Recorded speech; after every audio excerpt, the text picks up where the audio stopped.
ಜ್ಯೋತಿಷ್ಯ ಶಾಸ್ತ್ರ ಅಂತ ಬಂದಾಗ ಇದು ವೈಜ್ಞಾನಿಕವೋ ಇಲ್ಲ ಒಂದು ಮೂಢನಂಬಿಕೆಯೋ? ಈಗ ನೀವೊಂದು ಮನೆಯಲ್ಲಿದ್ದೀರಾ, ಆ ಮನೆಯಲ್ಲಿ ಯಾವುದೋ ಒಂದು ಎಲೆಕ್ಟ್ರಿಕಲ್ ಪ್ರಾಬ್ಲಮ್ ಆಗುತ್ತೆ, ಶಾರ್ಟ್ ಸರ್ಕ್ಯೂಟ್ ಆಗಿರುತ್ತೆ. ಯಾರಿಗೆ ಶಾಕ್ ಹೊಡಿಯುತ್ತೆ? ನಿಮಗೆ ಶಾಕ್ ಹೊಡಿಯುತ್ತಾ ಅಥವಾ ಓನರ್ಗೆ ಶಾಕ್ ಹೊಡಿಯುತ್ತಾ? ಈ ವಾಸ್ತು ಅನ್ನೋದು ಯಜಮಾನರಿಗೆ ಮಾತ್ರ ಅಪ್ಲೈ ಆಗುತ್ತಾ ಇಲ್ಲ ಮನೆಯಲ್ಲಿರುವಂತಹ ಪ್ರತಿಯೊಬ್ಬ ಸದಸ್ಯರಿಗೂ ಕೂಡ ಇದು ಅನ್ವಯ ಆಗುತ್ತಾ? ನಿದ್ದೆ ಮಾಡುವಾಗ ಯಾವ ದಿಕ್ಕಿನಲ್ಲಿ ತಲೆ ಇಟ್ಟು ಮಲಗಬೇಕನ್ನೋದು ಒಂದು ಪ್ರಶ್ನೆ ಇರುತ್ತೆ. ಹಾಯ್ ಹಲೋ ಎಲ್ಲರಿಗೂ ನಮಸ್ಕಾರ. ಯೂಶಲಿ ಹೊರಗಡೆಯಿಂದ ವಿಡಿಯೋ ಮಾಡ್ತಾ ಇದ್ದೆ, ಇವತ್ತು ಸ್ಟುಡಿಯೋದಲ್ಲಿ ಕೂತ್ಕೊಂಡು ಮಾತಾಡ್ತಾ ಇದ್ದೀನಿ. ಏನಕ್ಕೆ ಅಂದರೆ ನನ್ನ ಜೊತೆ ಇವತ್ತು ಒಬ್ಬರು ವಿಶೇಷ ವ್ಯಕ್ತಿ ಇದ್ದಾರೆ. ವಾಸ್ತುಶಾಸ್ತ್ರದಲ್ಲಿ ಒಂದು ಪರಿಣಿತಿನ ಪಡ್ಕೊಂಡು 12ಕ್ಕೂ ಹೆಚ್ಚು ವರ್ಷಗಳ ಕಾಲ ಒಂದು ಸೇವೆನ ಸಲ್ಲಿಸ್ತಾ ಸಂಖ್ಯಾಶಾಸ್ತ್ರ ಇರ್ಬೋದು, ವಾಸ್ತುಶಾಸ್ತ್ರ ಇರ್ಬೋದು, ಹಾಗೆ ಜ್ಯೋತಿಷ್ಯ ಶಾಸ್ತ್ರದಲ್ಲಿ ಜ್ಞಾನನ ಪಡ್ಕೊಂಡು ಬೇರೆಯವ್ರಿಗೂ ಜ್ಞಾನ ಕೊಡ್ತಾ ಇರುವಂತಹ, ಹಾಗೆ ಜ್ಯೋತಿಷ್ಯ ಪ್ರವೀಣ, ಜ್ಯೋತಿಷ್ಯ ವಿಭೂಷಣ, ರತ್ನವಿದ್ಯಾ ವಿಶಾರದ, ಜಗದ್ಗುರು ಶಂಕರಾಚಾರ್ಯ ಪ್ರಶಸ್ತಿಗಳನ್ನ ಪಡ್ಕೊಂಡು ಹಾಗೆ ಗೌರವ ಡಾಕ್ಟರೇಟ್ ಪದವಿನ ಕೂಡ ಪಡೆದಿರುವಂತಹ ಡಾಕ್ಟರ್ ಅಕ್ಷತಾ ರಾವ್ ಅವರು ನಮ್ಮ ಜೊತೆ ಇದ್ದಾರೆ ಇವತ್ತು. ಎಲ್ಲರಿಗೂ ನಮಸ್ಕಾರ. ನಮಗೆ ಯೂಶಲಿ ಜೀವನದಲ್ಲಿ ವ್ಯಾಪಾರದಲ್ಲಾಗಿರ್ಲಿ, ಉದ್ಯೋಗದಲ್ಲಾಗಿರ್ಲಿ, ಇಲ್ಲ ಬೇರೆ ಯಾವುದೇ ಒಂದು ವ್ಯವಹಾರದಲ್ಲಾಗಿರ್ಲಿ ಕೆಲವೊಂದು ಸಮಸ್ಯೆಗಳನ್ನ ಎದುರಿಸ್ತಾ ಇರ್ತೀವಿ. ಕೆಲವೊಂದು ಚಾಲೆಂಜಸ್ ಅಂತ ಏನು ಹೇಳ್ತೀವಿ ಆ ಥರದ್ದು ಬರ್ತಾ ಇರುತ್ತೆ. ಅದಕ್ಕೆ ಏನೊಂದು ಪರಿಹಾರ ಇಲ್ಲ ಏನ ಮಾಡಿದ್ರೆ ನನಗೆ ಸರಿ ಹೋಗ್ಬೋದು ಅನ್ನೋದೇ ಒಂದು ದೊಡ್ಡ ಪ್ರಶ್ನೆಯಾಗಿ ತಲೆಯಲ್ಲಿ ಕಾಡ್ತಾ ಇರುತ್ತೆ. ಎಷ್ಟೋ ವಿಷಯಗಳಲ್ಲಿ ಎಷ್ಟೋ ಜನರಿಗೆ ನಮ್ಗೆ ಇದೇ ಪ್ರಶ್ನೆಗಳು ತಲೆಯಲ್ಲಿ ಕಾಡ್ತಾ ಇರುತ್ತೆ. ಇದಕ್ಕೆಲ್ಲಾನು ಏನಾದರೂ ವಾಸ್ತು ದೋಷ ಕಾರಣ ಇರುತ್ತಾ, ಇಲ್ಲ ಏನಾದರೂ ಸಂಖ್ಯಾಶಾಸ್ತ್ರದಲ್ಲಿ ಇದಕ್ಕೆ ಏನಾದರೂ ನಮಗೆ ಸಲಹೆ ಇಲ್ಲ ಒಂದು ಪರಿಹಾರ ಸಿಗ್ಬೋದಾ ಅಂತ ಯೋಚನೆ ಮಾಡ್ತಾ ಇರ್ತೀವಿ. ಅದಲ್ಲದೆ ಕೂಡ ಈ ವಾಸ್ತುಶಾಸ್ತ್ರ ಅಂತ ಇರ್ಬೋದು, ಜ್ಯೋತಿಷ್ಯ ಶಾಸ್ತ್ರ ಇರ್ಬೋದು, ಎಲ್ಲ ಒಂದು ಬಂದಾಗ ಕೆಲವೊಂದು ಎರಡು ಸೆಟ್ ಆಫ್ ಜನ ಇರ್ತೀವಿ ನಮ್ಮ ಸುತ್ತಮುತ್ತ. ಒಂದು ನಂಬುವಂಥವ್ರು, ಇನ್ನೊಂದು ನಮ್ಮದೇ ಇರುವಂಥವ್ರು. ಈ ಥರದ್ದು ಎಷ್ಟೊಂದು ಪ್ರಶ್ನೆಗಳು ನನ್ನಲ್ಲೂ ಕೂಡ ತುಂಬಾನೇ ಇವೆ. ಈ ಥರ ಒಂದು ಪ್ರಶ್ನೆಗಳನ್ನ ನಾನು ಅವ್ರ ಹತ್ರನೇ ಕೇಳೋಣ, ಉತ್ತರನ ಪಡೆಯೋಣ ಅಂತ ಈ ವಿಡಿಯೋನ ಮಾಡ್ತಾ ಇದ್ದೀನಿ. ಅಕ್ಷತಾ ಅವರೇ, ನನಗೆ ಒಂದು ಮೊದಲನೇ ಕ್ವಶನ್ ಇದೆ. ಜ್ಯೋತಿಷ್ಯ ಶಾಸ್ತ್ರ ಅಂತ ಬಂದಾಗ ಇದು ವೈಜ್ಞಾನಿಕವೋ ಇಲ್ಲ ಒಂದು ಮೂಢನಂಬಿಕೆಯೋ? ಇದು 100% ವೈಜ್ಞಾನಿಕವಾದದ್ದು. ಯಾಕೆ ಅಂತಂದ್ರೆ ಪ್ರತಿಯೊಂದು ಕ್ಯಾಲ್ಕುಲೇಷನ್, ಈಗ ನಾವು ಜ್ಯೋತಿಷ್ಯ ಅಂತ ಏನು ಹೇಳ್ತೀವಿ ಅದು ಮ್ಯಾಥಮೆಟಿಕಲ್ ಅಂಡ್ ಸೈಂಟಿಫಿಕ್ ಕ್ಯಾಲ್ಕುಲೇಷನ್ಸ್ ನ ಬೇಸಿಸ್ ಅಲ್ಲಿ ಆಗಿರುವಂತದ್ದು. ಸುಮ್ಮನೆ ಯಾರನ್ನೋ ನೋಡಿ ಏನು ಅಂತದ್ದು ಹೇಳುವಂಥದ್ದಲ್ಲ. ಸಾಕಷ್ಟು ವರ್ಷಗಳ ಹಿಂದೆನೆ, ಈಗ ನಾವು ಹನುಮಾನ್ ಚಾಲೀಸ ಅಂತ ತಗೊಂಡ್ರೆ ಅದರಲ್ಲೂ ಕೂಡ ಸೂರ್ಯನಿಗೂ ಭೂಮಿಗೂ ಇರುವಂತ ಡಿಸ್ಟೆನ್ಸ್ ಏನು, ಎಷ್ಟು ನಾವು ಪಥ ಚಲಿಸ್ಬೇಕು, ಏನು ಸೂರ್ಯ ಎಷ್ಟು ದೊಡ್ಡದಾಗಿ ಉರಿತಾ ಇದ್ದಾನೆ, ಎಷ್ಟು ಗ್ರಹಗಳಿದೆ, ಯಾವ ಗ್ರಹ ಎಲ್ಲಿ ಕಾಣಿಸುತ್ತೆ ನಮ್ಗೆ ಅನ್ನೋದನ್ನ ಕ್ಲಿಯರ್ ಆಗಿ ಆಲ್ರೆಡಿ ಹೇಳಿದ್ದಾರೆ. ಸೊ ಈ ಗ್ರಹಗಳನ್ನ ನಾವೇನು ಕಾಸ್ಮಿಕ್ ಎನರ್ಜಿ, ಔಟರ್ ಎನರ್ಜಿ ಅಂತ ನಾವು ಸ್ಪೇಸ್ ಎನರ್ಜಿ ಹೇಳ್ತೀವಿ, ಅದು ಮನುಷ್ಯನಾಗಿ ನಮ್ಮ ಮೇಲೆ ಹೇಗೆ ಪರಿಣಾಮ ಬೀರುತ್ತೆ, ನಮ್ಮ ಜೀವನದಲ್ಲಿ ಯಾವ್ಯಾವ ಥರ ಚೇಂಜಸ್ ಆಗುತ್ತೆ. It's basically energy and vibration. ಈಗ ಪ್ರತಿಯೊಂದು ಆಟಮ್ ಇರ್ಬೋದು, ಪ್ರೋಟಾನ್ ಇರ್ಬೋದು, ಇದರಿಂದನೇ ಪ್ರಪಂಚ, everything is made up of energy ಅಂತ ಹೇಳ್ತಾರಲ್ವಾ. ಸೊ ಹೌ ದಿಸ್ ಎನರ್ಜಿ ನಮ್ಮ ಲೈಫಲ್ಲಿ ಇಂಪ್ಯಾಕ್ಟ್ ಆಗುತ್ತೆ ಅನ್ನೋದೇ ವಾಸ್ತುಶಾಸ್ತ್ರ ಅಥವಾ ಜ್ಯೋತಿಷ್ಯ ಶಾಸ್ತ್ರ. ಕೆಲವೊಂದಕ್ಕೆ ಬೇಸಿಸ್ ಇರುತ್ತೆ. ಯಾವುದೇ ಸೈಂಟಿಫಿಕ್ ಆದ್ರೂ ಅದಕ್ಕೊಂದು ಬೇಸಿಸ್ ಇರುತ್ತೆ. ಇವಾಗ ನಾವು ಜ್ಯೋತಿಷ್ಶಾಸ್ತ್ರ ಇರ್ಬೋದು, ವಾಸ್ತುಶಾಸ್ತ್ರ ಇರ್ಬೋದು, ನಾವು ಯಾವುದಕ್ಕೋಸ್ಕರ ಮಾಡ್ತಾ ಇದೀವಿ, ಏನಕ್ಕೆ ಮಾಡ್ತಾ ಇದೀವಿ ಅಂತ ತಿಳ್ಕೊಂಡಾಗ ಆಗ ನಮಗೆ ಗೊತ್ತಾಗುತ್ತೆ ಅದ್ರ ಹಿಂದೆ ಇರೋಂಥ ರೀಸನ್ಸ್ ಏನು ಅಂತ ಹೇಳ್ಬಿಟ್ಟು. ಆಗ ಯು ಕ್ಯಾನ್ ಸ್ಟಾರ್ಟ್ ಅಂಡರ್ಸ್ಟ್ಯಾಂಡಿಂಗ್ ಯಾವುದು ಮಿಸ್ಬಿಲೀಫು, ಯಾವುದು ಸೈನ್ಸು, ಯಾವುದು ಕರೆಕ್ಟ್ ಅಂತ ಹೇಳಿ ನೀವೇ ತಿಳ್ಕೊಬೋದು. ಆವಾಗ ಕೆಲವೊಂದು ಏನಾಗಿದೆ, ಸುಮಾರು ವರ್ಷಗಳಿಂದ ನಮ್ಮಲ್ಲಿ ಬಾಯಿ ಮಾತಲ್ಲಿ ಹೇಳುವಂಥದ್ದು, ಅಥವಾ ಈಗ ಗುರುಕುಲ ಸಿಸ್ಟಮ್ ಅಲ್ಲಿ ಗುರುಗಳಿಂದ ಶಿಷ್ಯರಿಗೆ ಅದು ಹೇಳ್ತಾ ಬಂದಿರುವಂಥದ್ದು, ವಾಕ್ಚಾತುರ್ಯ ಅವರು ಕಲಿಬೇಕಾಗಿರುತ್ತೆ, ಶ್ರವಣ ಶಕ್ತಿಯಿಂದ ನಾಪಕ ಇಟ್ಕೋಬೇಕಾಗಿರುತ್ತೆ ಅಲ್ವಾ. ಸೊ ಅದು ಎಲ್ಲೂ ರಿಟರ್ನ್ ಫಾರ್ಮ್ ಅಲ್ಲಿ ಇಲ್ಲ. ಅದೇನಾಯ್ತು, ಬರ್ತಾ ಬರ್ತಾ ಬರ್ತಾ ಒಬ್ರಿಂದ ಒಬ್ರಿಗೆ ಅದು ಇನ್ಫಾರ್ಮೇಶನ್ ಟ್ರಾನ್ಸ್ಫರ್ ಆಗ್ತಾ ಆಗ್ತಾ ಎಲ್ಲೋ ಒಂದ್ ಕಡೆ ಮಿಸ್ ಇನ್ಫಾರ್ಮೇಶನ್ ಆಗೋಕ್ಕೆ ಸ್ಟಾರ್ಟ್ ಆಯ್ತು. ಸೊ ಮಿಸ್ ಬಿಲೀವ್ಸ್ ಎಲ್ಲ ಮಧ್ಯದಲ್ಲಿ ಬಂತು. ಹಾಗಾಗಿ ಎಷ್ಟೊಂದು ಮೂಢನಂಬಿಕೆಗಳು ಕೂಡ ಜ್ಯೋತಿಷ್ಯದಲ್ಲಿ ಅಳವಡಿಕೆ ಆಗೋಗಿದೆ ಈಗ ಅಟ್ ಪ್ರೆಸೆಂಟ್. ಸೊ ನಾವೇನ್ ಮಾಡ್ಬೇಕು ಅಂದ್ರೆ ಆಕ್ಚುಲ್ ಏನು ಅನ್ನೋದನ್ನ ತಿಳ್ಕೊಂಡು ಅದನ್ನ ಫಾಲೋ ಮಾಡ್ತಾ ಬಂದಾಗ ಎಲ್ಲರಿಗೂ ಹೆಲ್ಪ್ ಆಗುತ್ತೆ. ಎಕ್ಸಾಕ್ಟ್ಲಿ. ಆಕ್ಚುಲಿ ನಾನು ಈ ಒಂದು ಕ್ವಶನ್ಗಳನ್ನ ಕೇಳೋಣ ಮತ್ತೆ ಅವ್ರ ಜೊತೆ ಏನಕ್ಕೆ ಮಾತಾಡೋಣ ಅಂತ ಬಂದೆ ಅಂದರೆ ಇದೇ ಒಂದು ಉದ್ದೇಶದಿಂದ. ಎಷ್ಟೊಂದು ಆಚರಣೆಗಳು ಕೆಲವೊಂದು ಸಾರಿ ಅದ್ರಿಗೆ ಆ ಒಂದು ಆಚರಣೆಯ ಬಗ್ಗೆ ನಮಗೆ ಮಹತ್ವ ತಿಳಿದೇನೆ, ಆ ಒಂದು ಆಚರಣೆ ಏನಕ್ಕೆ ಮಾಡ್ತಿದ್ದೀವಿ ಅನ್ನೋ ಒಂದು ಹಿನ್ನೆಲೆ ತಿಳಿದೇನೆ ನಾವೇನೋ ಒಂದು ಆಚರಣೆನ ಮಾಡ್ತಾ ಬರ್ತಾ ಇರ್ತೀವಿ. ಅದು ಬರ್ತಾ ಬರ್ತಾ ಏನಾಗುತ್ತೆ, ಒಂದು ಜಸ್ಟ್ ನಂಬಿಕೆ ಅಂತ ಮಾಡೋದಕ್ಕೆ ಶುರು ಮಾಡ್ತೀವಿ. ಈ ಥರ ಒಂದು ನಂಬಿಕೆಗಳ ಮಧ್ಯೆ ನಾವು ಏನು ತಿಳ್ಕೊಳ್ಬೇಕಾಗಿದೆ, ಯಾವುದು ಸತ್ಯ, ಯಾವುದು ಒಂದು ಮಿಥ್ಯ ಅಂತ ತಿಳ್ಕೊಳ್ಳೋಣ. ಹಾಗೆ ಯಾವುದಾದ್ರೂ ಒಂದು ಆಚರಣೆನ ಮಾಡ್ತಾ ಇದ್ರೆ ಅದಕ್ಕೆ ಕಾರಣ ಏನು ಅಂತ ತಿಳ್ಕೊಳ್ಳೋಣ ಅಂತ ಪ್ರಶ್ನೆಗಳನ್ನ ತಗೊಂಡು ಬಂದು ನಾನು ಡಾಕ್ಟರ್ ಅಕ್ಷತಾ ಅವ್ರ ಹತ್ರ ಮಾತಾಡ್ತಾ ಇದ್ದೀನಿ. ವಾಸ್ತು ಅಂತ ಬಂದಾಗ ಕೆಲವೊಂದ್ಸರಿ ವಾಸ್ತು ಇಲ್ಲ ನಮಗೆ ಸ್ವಂತ ಮನೆ ಇದ್ರೆ ಮಾತ್ರ ಅಂತ ಅನ್ಕೊಂಡಿರ್ತೀವಿ. ಈ ವಾಸ್ತು ಅನ್ನೋದು ಬಾಡಿಗೆದಾರರಿಗೂ ಅನ್ವಯ ಆಗುತ್ತಾ, ಇಲ್ಲ ಬಾಡಿಗೆ ಮನೆ ಕೊಟ್ಟಿರುವಂತಹ ಯಜಮಾನರಿಗೆ ಅಪ್ಲೈ ಆಗುತ್ತಾ? ಈ ವಿಷಯ ಕೇಳಿದ್ರೆ ನಂಗೆ ಕೆಲವೊಂದ್ಸರಿ ನಗು ಬರುತ್ತೆ.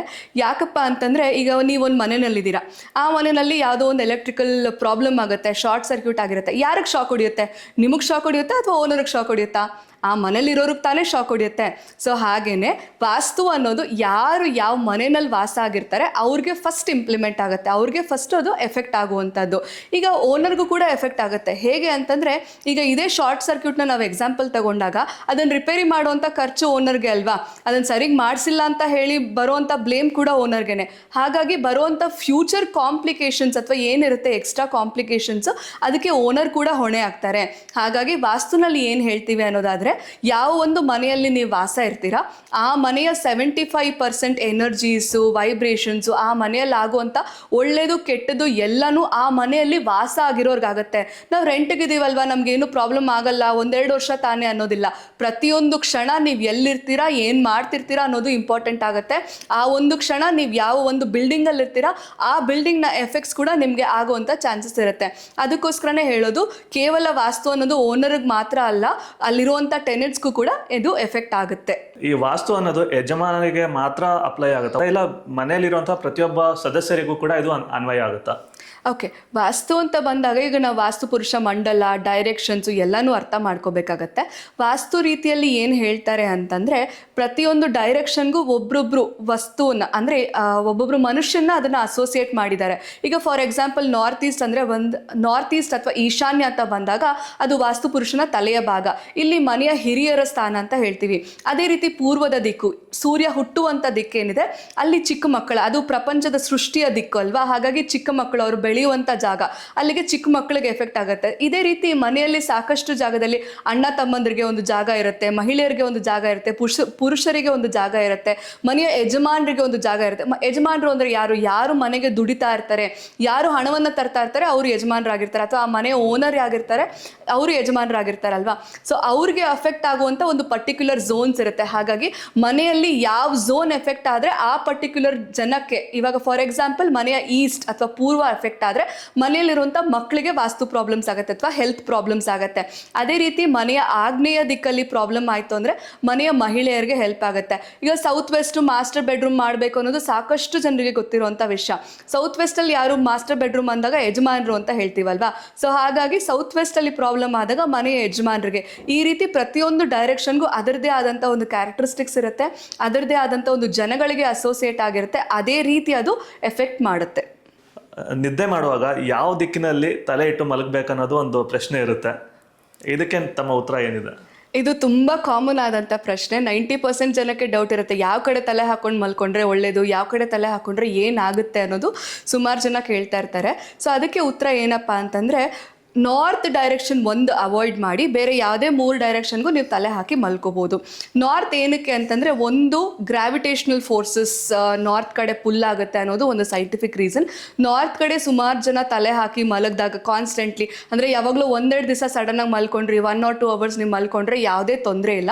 ಅದು ಬಿಟ್ಟು ನೀವು ಕಂಟಿನ್ಯೂಸ್ ಆಗಿ more than 45 days 1.5 month ಈ ಥರ ನೀವು ಒಂದೇ ಡೈರೆಕ್ಷನ್, ಎಸ್ಪೆಷಲಿ ನಾರ್ತ್ ಡೈರೆಕ್ಷನ್ಗೆ ತಲೆ ಹಾಕಿ ಮಲಗ್ತಾ ಇದ್ರೆ ಆಲ್ಝೀಮರ್ಸ್ ಆಗಿರ್ಬೋದು ಅಥವಾ ಮೆಮೊರಿ ಲಾಸ್ ಆಗಿರ್ಬೋದು, ಈ ಥರ ಒಂದು ಹೆಲ್ತ್ ಪ್ರಾಬ್ಲಮ್ಸ್ ಆಗಿರುವಂಥದ್ದು ಸಾಕಷ್ಟು ಸೈಂಟಿಫಿಕ್ ರಿಸರ್ಚಸಲ್ಲಿ ಕಂಡುಹಿಡಿದಿದ್ದಾರೆ. ಅದಕ್ಕೋಸ್ಕರನೇ ನಾರ್ತ್ಗೆ ತಲೆ ಹಾಕಬೇಡಿ ಅಂತ ಹೇಳುವಂಥದ್ದು.